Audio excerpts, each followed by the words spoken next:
దైవ మర్మములు. సహోదరుడు భక్త సింగ్ గారి అనుభవములో దేవుడు ఆయనకు బయలుపరిచిన దైవ మర్మములు. మే 28. దావీదు అంతకంతకు వర్ధిల్లెను, సైన్యములకు అధిపతియగు యెహోవా అతనికి తోడుగా నుండెను.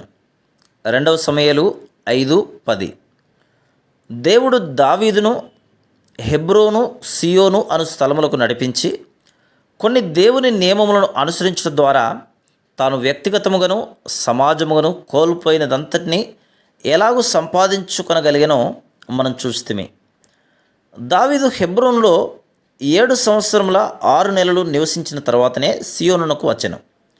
మొట్టమొదట దేవుడు దావీదును హెబ్రోనులో సిద్ధపరచవలసి వచ్చెను. సహవాసం యొక్క సంపూర్ణ భావమును దావీదు అచట నేర్చుకునగలిగాను. అక్కడి నుండి దావీదు సియోనుకు తీసుకొని రాబడెను. ద్వితీయోపదేశకాండము 7లో ఉన్నట్లు కనాను దేశంలో నివసించుచున్న 7 జనాంగములను ఇశ్రాయేలీలు తోలివేయవలననియు, వారితో ఏ నిబంధనయు చేసుకునకూడదనియు, వారితో వివాహ సంబంధములు ఏర్పాటు చేసుకునకూడదనియు చూచెదము. వారి మానవ జ్ఞానమును అనుసరించి వారు దేవుని ఎడల తప్పిపోయిరి. ఆ 7 జనాంగములు అక్కడే నివసించి ఇశ్రాయేలు జనాంగమునకు గొప్ప నష్టమును తీసుకుని వచ్చిరి. 2 సమూయేలు 5లో ఎట్లు దావీదు ఈ 7 జనాంగములలో ఒకటైన యెబూసీయులను జయించి సియోనును వశపరుచుకొనెనో, ఆ పట్టణంలో తన సింహాసనమును ఎట్లు స్థిరపరచనో చదివేదము. తర్వాత తన గర్వమనడి పాపమును బట్టి ప్రజలను లెక్కించవలనని పట్టుపడెను. అందువలన ప్రభు అతనిని శిక్షించెను. తర్వాత ప్రవక్త ద్వారా తనకి ఇవ్వబడిన ఆజ్ఞ ప్రకారం అరౌనా కలమునకు దావీదు వెళ్ళెను.